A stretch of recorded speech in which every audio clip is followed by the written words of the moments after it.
the most gorgeous boy in our school, slid a signed Taylor Swift vinyl across the cafeteria table and asked me to teach him Japanese because he'd lied about living in Tokyo to impress the exchange student. The most gorgeous boy in our school, Parker, slid a signed Taylor Swift vinyl across the cafeteria table and asked me, "So can you teach me Japanese?" I nearly choked on my apple juice. Parker was the guy every girl wanted. Soccer captain, perfect smile, the kind of handsome that made teachers forget what they were saying mid-sentence. And he was talking to me, the girl who spent lunch reading. "Why do you need Japanese?" I told Akira I lived in Tokyo for a year. He rubbed his neck. Stupid first day lie. Now she keeps speaking Japanese to me and I just nod like I understand. Akira Suzuki. Of course, the exchange student who'd basically become our school's Akiran character. She had Disney princess eyes and a smile that made every guy melt. Her cousin's birthday party is in 3 weeks. She invited me. He pushed the vinyl closer. "This is signed. From the Eras Tour. It's yours if you help me." His brown eyes actually looked panicked. "She's not like other girls. She cares about real things. I can't mess this up." I held the vinyl up to the light to examine it. Pen pressure. Check. Letter spacing. Check. It really was an authentic signature. "You got yourself a deal," I exclaimed. First lesson, Parker showed up with coffee and color-coded notebooks. Adorable. "Okay, basics first," I said. "Konnichiwa, genki desu ka?" "No." He leaned forward. "Teach me how to flirt in Japanese, how to not sound like a tourist. I want to talk to her about things she cares about." That was sweet. I'd expected him to want cheesy pickup lines. "Let's start with pronunciation. Say Akira." "Akira." "No, you need to soften the R, like this. Akira." He tried again. Failed. I sighed. "Here." I took his hand and placed it on my throat, ignoring how my pulse jumped. "Feel how gentle it is." "Akira." His fingers spread against my neck. "Akira," he whispered, and suddenly the room felt too small. "Better." I stepped back. "Practice that." Something in my chest fluttered. "You're a really patient teacher," he said on Wednesday, after finally nailing a difficult phrase. "You're a good student." "Really?" He grinned, and I realized I'd never seen him truly smile before. Not the popular guy smile, a real one. By week 2, we'd moved past basics. I taught him haiku in his car after practice. He'd repeat lines about cherry blossoms while I tried not to notice how the sunset made his eyes look like honey. "What does this mean?" He showed me a line he'd found. "Kimi wo omuto, jikan mo basho mo wasurete shimau." When I think of you, I forget both time and place. My throat went dry. "It means love makes you lose track of everything else." Huh. He stared at the words. "That's beautiful." Thursday, we practiced traditional dance moves. I wasn't sure why, but he insisted that it would come in handy one day. Anything for a Taylor Swift signed vinyl, I guess. "I'm terrible at this." He laughed as he stepped on my foot again. "You're not." I adjusted his hand position. "Just follow my lead." His mom walked by his room and smiled at us. "Sorry about her," he said. "She thinks we're..." Never mind. "What?" "Nothing." But his ears turned red. The final week, something shifted. He'd text me Japanese puns late at night. Bring me mochi because I mentioned loving it once. Stay after our sessions just to talk, in English. "You know what's weird?" he said Tuesday night, lying on his bedroom floor while we studied. "I started this to impress Akira, but now I just really love the language." "Yeah? Yeah, like this." He sat up. "How do you say I lose track of time with you?" "Kimi to iruto, jikan wo wasurete shimau." He repeated it, looking right at me. The air went thick. That's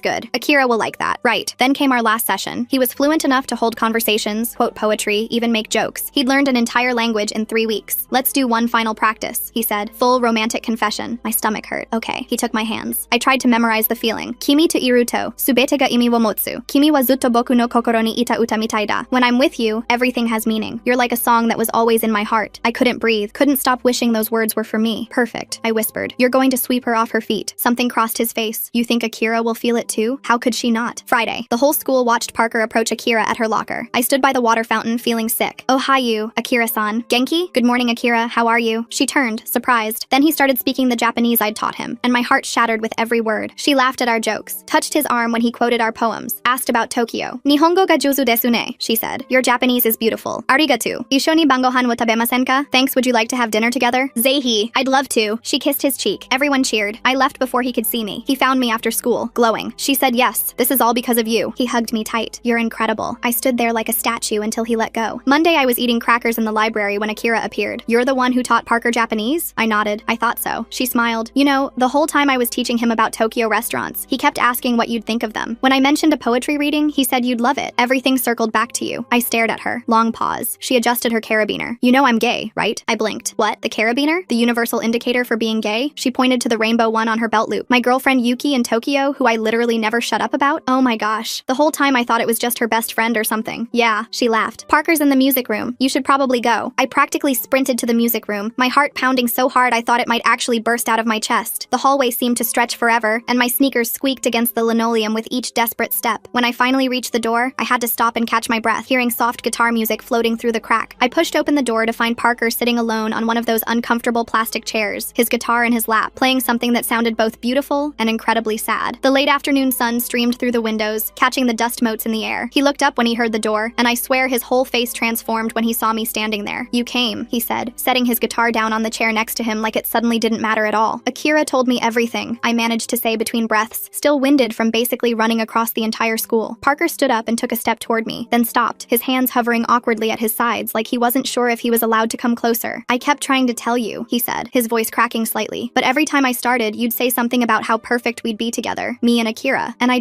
couldn't figure out how to explain that I never wanted her. It was always you. You learned an entire language in 3 weeks, I interrupted, needing him to understand that I finally got it. Nobody does that for someone they barely know. Nobody stays after lessons just to talk. Nobody texts Japanese puns at midnight unless… Parker's ears turned that familiar red, the same shade they'd been during our lessons when I'd adjust his hand position, or lean in close to fix his pronunciation. He ran his hand through his hair, that nervous habit I'd memorized without meaning to. It was never about Akira, he admitted, finally moving closer. I mean, yeah, the stupid lie started it, but after that first lesson with you, God, I just wanted to keep having reasons to see you. You're the only person who looks at me and sees more than just the soccer captain. You see me? I thought I was just your tutor, I said, my voice shaking. I thought I was invisible to you except for those 3 weeks. Parker reached out and took my hand, his fingers warm and familiar from all those pronunciation lessons when I'd guided him through the proper mouth shapes. You were never just anything. You were everything. I've been watching you read during lunch for months, trying to work up the courage to talk to you. Before I could respond, the door burst open and the trumpet kids stumbled in with 2 other band students, all carrying their instrument cases. They froze when they saw us holding hands, and someone's trumpet case hit the floor with a loud metallic crash that echoed through the room. We'll, come back later, the trumpet kid stammered, already backing toward the door. The others followed quickly, whispering excitedly as they practically ran out. I could already hear them in the hallway. Parker and the book girl, holding hands, in the music room. Parker laughed. That real, genuine laugh I'd only heard during our lessons when he'd mess up a phrase so badly it became something inappropriate. Not his popular guy laugh that he used in the hallways. The whole school's going to know about this in approximately 10 minutes, he said, squeezing my hand gently. And you know what? For the first time in my life, I realized I didn't care about being invisible anymore. Let them know, I said, surprising myself with how much I actually meant it. We walked to afternoon classes together, and people definitely stared. Like, full-on stopped in the hallway, dropped their books, stared. Parker kept our fingers interlaced the entire time, and when some of his soccer teammates called out to him from across the hall, he just waved with his free hand without letting go of mine. Yo, Parker! Parker learning an entire language in 3 weeks just to spend time with someone? I wonder what's really going on here. That's some serious dedication for a high school crush. What's going on, man? One of them shouted. Just walking my girlfriend to class, he called back, and I felt my face burn but also my heart do this weird swooping thing. During chemistry, while my lab partner droned on about molecular structures, my phone buzzed. Parker had texted from his history class. My teacher just asked why I'm smiling so much. I said I finally learned how to say something important in Japanese. She thinks I mean irregular verbs or something. I had to cover my mouth to keep from laughing out loud, earning a confused look from my physics partner. After school, we went to the same coffee shop where he used to bring me mochi during our lessons. The barista, this older woman with purple streaks in her hair, recognized us immediately and smiled knowingly. Together this time? She asked while making our drinks. Together, Parker confirmed, and I loved how proud he sounded. This time, instead of sitting across from each other with textbooks spread between us like a barrier, we sat on the same side of the booth. Parker practiced saying, Kimi ga suki da, I like you, over and over until I was blushing too hard to correct his pronunciation anymore. Teach me how to say something else, he said, playing with my fingers on the table, tracing the lines on my palm like they were hiragana characters he was trying to memorize. I thought for a moment, then taught him, Zuto isho ni itai, I want to be with you forever. He repeated it perfectly on the first try, looking right at me with those honey brown eyes, and I completely forgot we were in public until the barista came by with free cookies for the cute couple. His mom called while we were walking to my house, and I could hear her practically screaming through the phone even though it wasn't on speaker. I knew it, she shouted. I told your father. I said, mark my words, that girl teaching him Japanese is going to be our daughter-in-law. Didn't I say that? Parker's face went bright red. Mom, you're on speaker, he lied, even though she wasn't. Oh, hi, sweetie, she yelled even louder. Come for dinner Sunday. After he hung up, Parker looked mortified. She says she's been waiting for this since she saw us dancing in my room. Apparently, she's been planning our wedding in her head. Dancing was only last week, I pointed out. Yeah, well, she works fast. She's probably already picked out china patterns. At my front door, he seemed nervous again, shifting his weight from foot to foot like he had during our first lesson when he didn't know where to sit. So,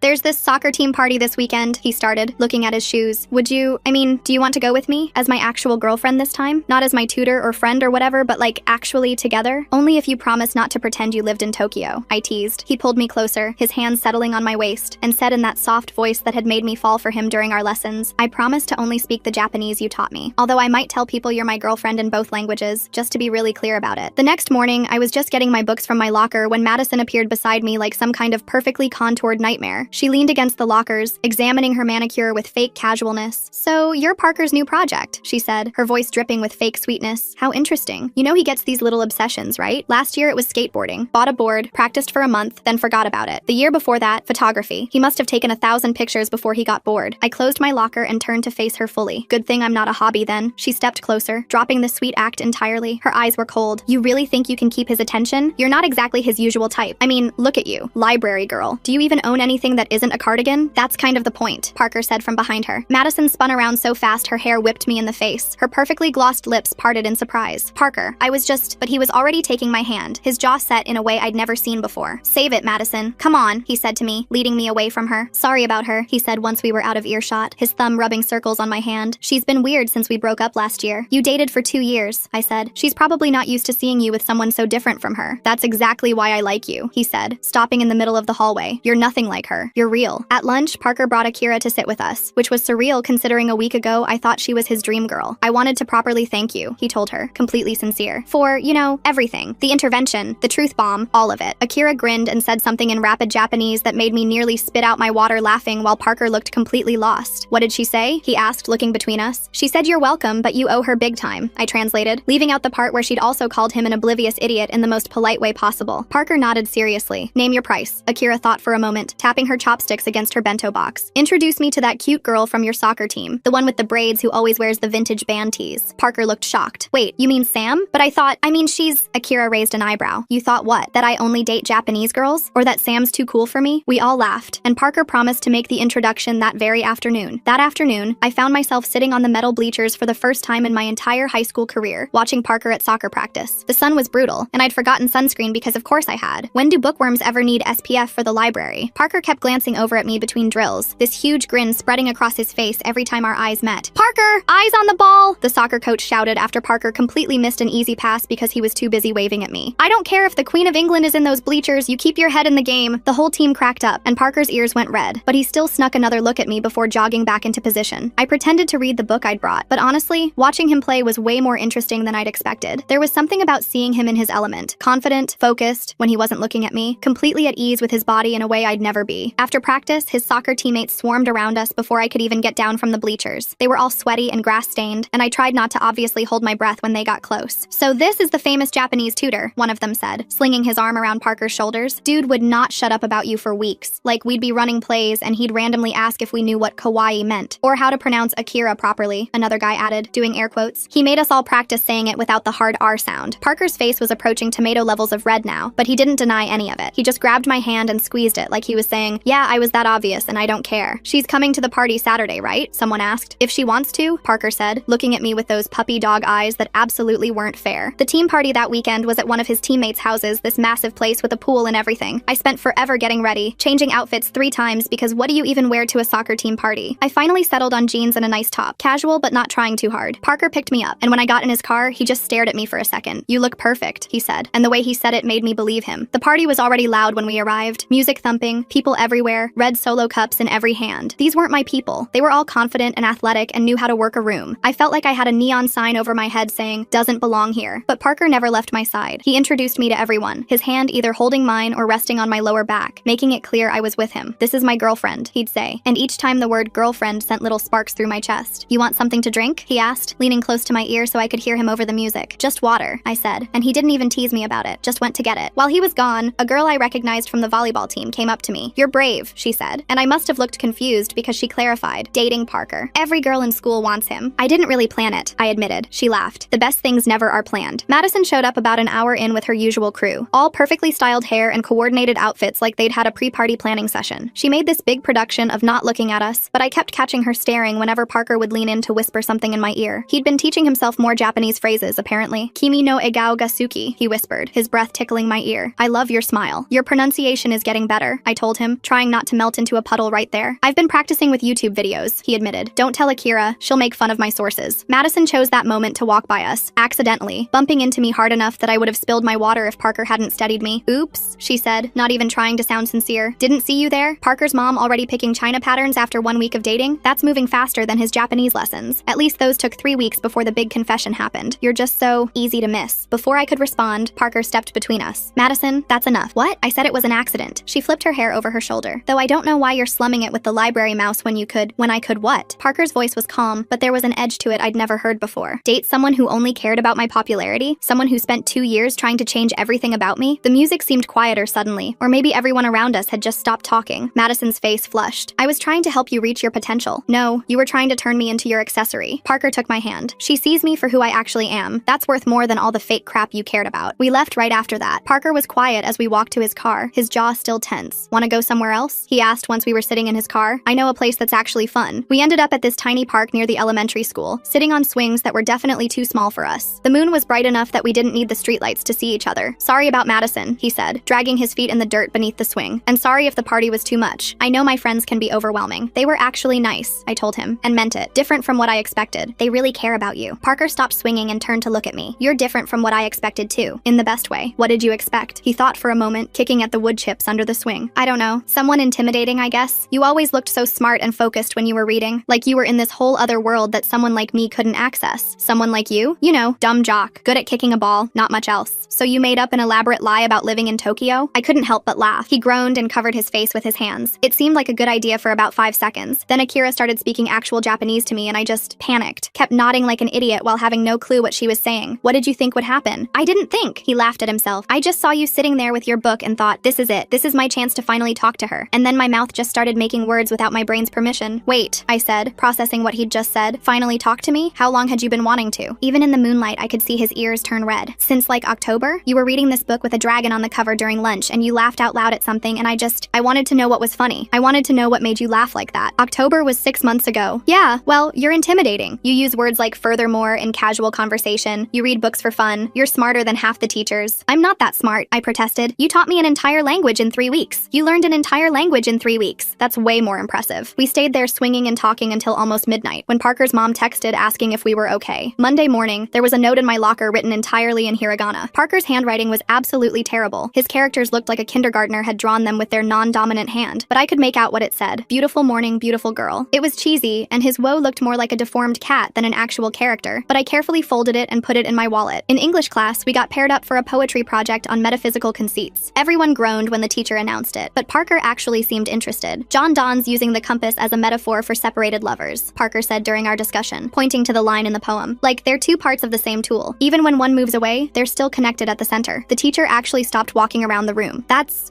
exactly right, Parker. Excellent analysis." Parker looked as surprised as everyone else. After class, he seemed kind of dazed. "See?" I told him as we walked to his next class. "Not just a dumb jock." "I actually really liked that poem," he admitted. "The way Donne describes love as this mathematical, precise thing, but also completely beyond logic. It reminded me of trying to explain how I feel about you." I stopped walking. "Did you just compare me to a metaphysical conceit? Is that good or bad?" "It's perfect," I said, and kissed him right there in the hallway, not caring who saw. We developed this whole routine without even discussing it. Parker would walk me to every single class, even when it made him late for his own. We'd eat lunch together every day, sometimes with Akira and Sam, who were now officially dating and disgustingly cute about it. After school, I'd do homework in the bleachers while he was at practice, and he'd drive me home after. It felt natural, like we'd been doing this forever instead of just a couple weeks. One day, Akira brought these Japanese snacks to lunch, weird Kit Kat flavors and something called Pocky that turned into a whole thing. "This is the Pocky game," she explained, sticking one end of the chocolate-covered stick in her mouth. "Sam, you bite the other end, and we eat toward the middle." They demonstrated, ending with a kiss when they met in the middle, and Sam's face went bright red while Akira looked extremely pleased with herself. "Your turn," Akira said, tossing a box to Parker and me. "We're in the cafeteria," I protested. "So?" Parker was already opening the box. "Come on, I want to try." We were absolutely terrible at it. Parker bit too hard and broke the stick immediately. The second try, I started laughing and dropped it. The third time, we actually made it to the middle, and the kiss tasted like chocolate and strawberry. "You two are gross," Sam said, but she was smiling. "This from the girl who just made out with her girlfriend over a snack," Parker shot back. Akira started teaching us both slang that definitely wasn't in any textbook. "This is what people actually say," she insisted, writing down phrases that made us all giggle like middle schoolers. "How do you say Parker's an idiot, but he's my idiot?" I asked. Akira thought for a moment, then wrote something down. Parker tried to read it, sounding it out slowly. "Hey," he protested when he figured it out. "That's mean, but accurate," Akira said. "Brutally accurate," Sam agreed. These lunches became my favorite part of the day, just the four of us, laughing and teaching each other random phrases in Japanese, acting like normal teenagers instead of the weird social dynamics that usually ruled the cafeteria. Friday night was dinner at Parker's house. His mom had insisted all week, texting me directly after getting my number from Parker's phone. "She's been planning this menu for days," Parker warned me as we pulled into his driveway. "I'm really sorry in advance for whatever happens." His mom opened the door before we even got to it. Finally! I've been dying to properly meet the girl who got Parker to actually study something. Dinner was an experience. Parker's dad had apparently prepared a PowerPoint presentation of Parker's baby photos, which he displayed on the TV while we ate. "This is Parker's first day of kindergarten," his dad narrated, clicking to a photo of tiny Parker in a Superman cape. "He insisted on wearing the cape every day until November." "Dad, please," Parker groaned, covering his face. "Oh, and this one," his mom grabbed the remote. "This is when he decided he was going to marry his second grade teacher." "I was 7, Parker protested. "You wrote her a love poem," his dad added helpfully, in crayon. "It said, 'Rose Roses are red, violets are blue. You're pretty and nice. Can I marry you? I was trying so hard not to laugh that my sides hurt. Parker looked like he wanted the floor to swallow him whole. You know what? His mom said, studying me. You're exactly what I pictured when Parker talked about his Japanese tutor. Smart, pretty, and patient enough to deal with this one. She ruffled Parker's hair affectionately. Mom, Parker whined, but he was smiling. After dinner, while his parents did dishes, they insisted we shouldn't help. Parker showed me his room properly for the first time. I'd been there during our lessons, but I'd been too focused on teaching to really look around. There was a whole stack of Japanese learning books on his desk that he definitely hadn't mentioned during our lessons. Japanese for dummies, manga for language learning, even a kid's workbook with cartoon characters. Have you been studying on your own this whole time? I asked, flipping through one of the books that had notes in his handwriting in the margins. Parker rubbed the back of his neck. Maybe. I wanted to impress you. Like, what if you said something in Japanese and I could actually respond correctly? I thought you'd think I was smart. I already think you're smart. Now you do. But before, he sat on his bed looking at his hands. I know what people think of me. Pretty face, good at sports, probably peaked in high school. I wanted you to see something more. I sat next to him, taking his hand. I do see more. I see someone who learned a language in 3 weeks, who understands poetry better than he thinks, who's kind and funny and way smarter than he gives himself credit for. He squeezed my hand. When you say it, I almost believe it. Believe it, I said, and meant it. The next week, Madison tried one more desperate play. I was at my locker between classes when I heard her voice behind me, loud enough for the whole hallway to hear. I just think it's so interesting, she was saying to her friends, though clearly performing for everyone within earshot, how some people suddenly become popular just by dating the right person. How did Parker know about metaphysical conceits when everyone thinks he's just into sports? The way he understood that compass metaphor makes me wonder what else he reads when nobody's watching. Does he secretly love poetry? Like, where was she 3 months ago? Oh right, sitting alone in the library. I turned around slowly, and the hallway seemed to hold its breath. Madison stood there with her perfectly coordinated crew, all matching expressions of fake concern. You're right, Madison, I said, surprised by how steady my voice was. 3 months ago, I was reading in the library, and Parker was watching me from across the cafeteria, too nervous to talk to me. Which one of us really changed? Her mouth opened and closed like a fish. Someone actually laughed. I think it was one of her own friends. He only noticed you because of Akira, she snapped, grasping for something. Anything. Actually, yeah. Parker's voice came from behind her, and she whirled around. He was standing there with some of his soccer teammates, and they all looked thoroughly entertained. Akira's the reason I finally had an excuse to talk to her. I should send her a thank you card. This is pathetic, one of Madison's friends muttered, tugging on her arm. Let's go. As they walked away, I heard another one whisper, God, Madison, just let it go already. That was the last time she tried anything. After that, she just pretended we didn't exist, which honestly was perfect. Friday afternoon, the spring dance got announced over the intercom during last period. The theme was Enchanted Garden, which sounded exactly as cheesy as you'd expect, but everyone got excited anyway. $20 says Parker asks you with some elaborate Japanese sign, Akira said as we walked out of class. He wouldn't, I said, but I was already wondering what he might do. Monday morning, I walked into the cafeteria to find Parker standing on one of the tables holding a poster board sign. The entire room was watching. The sign had dance, written in English, and below it in carefully drawn hiragana characters. Yishuni yongrimasenka? Won't you dance with me? His handwriting had improved so much since that first note in my locker. The characters were actually legible this time. Get down from there before you fall, I called out, but I was smiling so hard my face hurt. He jumped down and walked over with the sign. Is that a yes? How long did it take you to write those characters? I asked, running my finger over the hiragana. Like 3 hours. I kept messing up the last one. Yes, I said. Obviously, yes. The cafeteria erupted in a mix of cheers and groans, probably from people who'd bet against him doing something this public. Parker picked me up and spun me around, which should have been mortifying but somehow wasn't. That weekend, dress shopping turned into an unexpected group thing. Akira texted me Saturday morning. Sam and I are going dress shopping. You're coming. Not a request. I met them at the mall, where Sam was already holding about 15 dresses, and Akira was judging each one with intense concentration. Too pink, Akira declared about one. Too many ruffles, about another. You realize I'm the one wearing it, right? Sam said, but she was grinning. Yes, and I'm the one who has to look at you all night, so I get input. We spent 4 hours trying on everything. Sam ended up with this gorgeous emerald dress that made her eyes pop. Akira chose a sleek black number that was somehow both elegant and slightly dangerous. I found a deep blue dress that actually made me feel pretty, instead of like I was playing dress up. Parker's going to die when he sees you in that, Sam said as I spun in front of the mirror. In a good way? In the best way. While we were at the food court afterward, sharing a giant pretzel, Sam said something that surprised me. You know, I never really got Parker before. Like, he was just this popular guy who was good at soccer. But seeing him with you, he's actually kind of a dork, isn't he? The biggest dork, I confirmed. He made flashcards for Japanese vegetables last week. Vegetables, Sam. Who needs to know how to say eggplant in Japanese? Nasu, Akira supplied helpfully. See? Now I know it too. He's corrupting all of us with his vegetable knowledge. We were all laughing when my phone buzzed. Parker had sent a photo of himself at the formal wear store, wearing a bow tie that matched my dress perfectly. How does he know what color your dress is? Sam asked. I may have sent him a picture, I admitted. You two are disgusting, Sam said, but she immediately added, Akira, we need to go back. I need to find a tie that matches my dress for you. I don't wear ties, Akira protested. You do now. The week before the dance, Parker and I were at lunch when he said, my mom wants to know if your parents want to come over for pre-dance photos. My mom will probably cry, I warned him. She cries at everything. She cried at a commercial about paper towels last week. My mom's already bought 3 boxes of tissues, so they'll get along great. The day of the dance, I spent approximately 17 hours getting ready. Okay, 3, but it felt like 17. My mom did indeed cry when she saw me in the dress. You look so grown up, she sniffled. When did you become this beautiful young woman? Mom, please, save some tears for the actual photos. Parker showed up right on time, looking absolutely perfect in his suit with the matching bow tie. His mom immediately started taking pictures before we even said hello. Mrs. Chen, let them at least get in the door, Parker's dad said, but he was already pulling out his phone too. Our parents had apparently coordinated, because my dad had set up this whole photo area in our living room with good lighting and everything. We took approximately 8 million photos. Us alone, us with each parent, us with both sets of parents, candids of us laughing at how ridiculous this all was. One more, Parker's mom kept saying. Just one more. Finally, Parker's dad physically removed the camera from her hands. They're going to miss the actual dance at this rate. In the car, Parker let out a huge breath. I thought that would never end. Your boutonniere is crooked from all the hugging, I said, reaching over to fix it. Your hair still looks perfect though. How is that possible after my mom's death grip hugs? So much hairspray. Like an environmentally irresponsible amount. The dance itself was exactly as cheesy as expected. The gym was covered in fake vines and paper flowers, with twinkling lights everywhere. It looked like a craft store had exploded, but in a weirdly magical way. It's so tacky, Akira said when we found her and Sam by the punch bowl. I love it. Sam was wearing the tie Akira had picked out, and they looked ridiculously good together. We're going to win best dressed couple for sure, Sam said. There's no such award, I pointed out. There should be. When the music started, Parker immediately pulled me onto the dance floor, even though it was a fast song. We're slow dancing to this? I asked as he put his arms around my waist. We're slow dancing to everything. I don't know how to fast dance. You're literally an athlete. Different kind of coordination. So we swayed to everything. Pop songs, hip-hop, even the one random country song that somehow made it onto the playlist. Other couples danced around us doing actual moves, but we just stayed in our little bubble. Halfway through the night, Parker leaned down and whispered in Japanese, Kimi to Odoru no Gasuki. I love dancing with you. Your pronunciation is getting really good, I told him. I've been practicing with YouTube videos. Don't tell Akira. Your secret's safe. During a break between songs, they announced the silly superlative awards they'd voted on weeks ago. Parker and I weren't expecting anything, so when they called out, couple most likely to confuse everyone, we just looked at each other and burst out laughing. I mean, they're not wrong, Parker said as we went up to accept the cheap plastic trophy. It was this ridiculous thing with 2 question marks on top instead of people. We're keeping this forever, I declared, holding it up like it was an Oscar. Obviously, it's going on my college bookshelf. After the dance, we ended up at a 24-hour drive-thru in our formal wear, eating fries in Parker's car while still wearing our fancy clothes. My feet were killing me, so I'd taken off my heels and had my legs tucked under me. 3 months ago, I couldn't even talk to you, Parker said, stealing one of my fries. I used to practice conversations in my head. Like, what would I say if you randomly started talking to me? They were all terrible, by the way. What kind of terrible? Like, hey, I notice you like books. I also know how to read. That level of terrible. I almost choked on a fry from laughing. That's worse than pretending you lived in Tokyo, right? At least the Tokyo thing got your attention. You already had my attention, I admitted. I just thought you didn't know I existed. How could I not know you existed? You're the girl who laughed out loud at a book about dragons. You use words like furthermore in casual conversation. You color code your notes. You're impossible to miss. We stayed in that parking lot until almost 2 a.m., just talking and sharing fries and listening to music. Parker had made a playlist of Japanese songs Akira had recommended, and we tried to translate the lyrics with my phone. This one's definitely about food, he said about one song. It's about heartbreak, Parker. Then why does he keep saying oishi? That's itoshi, beloved, not oishi, delicious. Japanese is hard. You literally learned it in 3 weeks. I learned it badly in 3 weeks. There's a difference. As summer got closer, we started making all these plans. Parker wanted to teach me to play volleyball at the beach, which seemed optimistic considering my coordination. I wanted to introduce him to Studio Ghibli movies, which he'd never seen despite studying Japanese. We should do a marathon, I suggested one day at lunch. All the movies, subtitles only. I'll bring the snacks, Parker offered. I know how to say popcorn in Japanese now. Parker's mom buying 3 boxes of tissues before even meeting them feels oddly specific. What made her so sure she'd need that many? The way Madison's own friends turned on her makes me wonder what they really thought of her all along. It's popcorn. That's just popcorn with a Japanese accent. Still counts. On the last day of school, everyone was signing yearbooks in that frantic way where you're trying to write something meaningful, but also quick because 20 other people are waiting. Parker handed me his yearbook with this serious expression. Write something good, he said, like something I'll want to read in 10 years. I thought about it for a long moment, then wrote, Parker, thank you for the worst lie ever told in our cafeteria. Thank you for learning a language just to spend time with me. Thank you for seeing me when I thought I was invisible. But mostly, thank you for being brave enough to be terrible at Japanese. You changed everything. Your sensei and girlfriend. When I handed it back, he read it immediately, which you're not supposed to do, and his ears went red. Your turn, he said, giving me my yearbook. What he wrote took up an entire page. It was this mix of English and Japanese, talking about how I'd changed his life by seeing more in him than just a popular athlete. At the bottom, he'd written in carefully drawn characters, "You are my light." Did Akira teach you that? I asked, definitely not tearing up. Actually, no. I looked that one up myself. Took me like an hour to write it properly. That evening, we ended up at the park where we'd had our first real conversation after the party. It had become our spot, the place we went when we wanted to be alone and just talk. Parker had brought one of his Japanese manga books, and we sat on the swings trying to read it together. This character's using really informal speech, he pointed out, proud proud of himself for noticing. That's because he's talking to his friend. I knew that, he lied, and I nudged him with my shoulder. We should do something next year, he said suddenly. Like start a tutoring program or something. Help other kids learn languages. Only if you promise not to tell them you lived in Tokyo, I said. He laughed. Deal, but I'm definitely telling them the real story, which is that I learned an entire language just to spend time with the smartest, most beautiful girl in school, and it was completely worth it. The sun was setting, painting everything golden, and Parker said something in Japanese that I didn't recognize. What does that mean? I asked. Kimi wa boku no taiyu da, he repeated slowly. Akira taught me that one. It means, you are my son. His accent was still a little off on the taiyu part. He put too much emphasis on the first syllable, but the meaning was perfect. Absolutely perfect. And sitting there on those swings, with the sunset and the boy who learned a language for me, I thought about how different everything was from 3 months ago. How a terrible lie had turned into the most honest thing in my life. How being seen, really seen by someone could change everything. Hey, Parker said, breaking into my thoughts. What are you thinking about? Just this, I said, gesturing to everything and nothing. Us. How weird and perfect it all is. The best things usually are weird, he said, reaching over to take my hand across the space between the swings. And he was right. We were weird. The soccer captain and the library girl, brought together by a fake story about Tokyo and a signed Taylor Swift vinyl. But somehow, in all that weirdness, we'd found something real, something worth keeping. Something that would last way longer than high school, way longer than summer, way longer than either of us had imagined when this whole thing started with Parker sliding that vinyl across the cafeteria table. Turns out the best love stories start with the worst lies. Who knew? Talk about sticking the landing. Been playing word detective with you fine folks this whole time. And honestly, your company made it. Catch you next time. And like the video, it helps more than you think.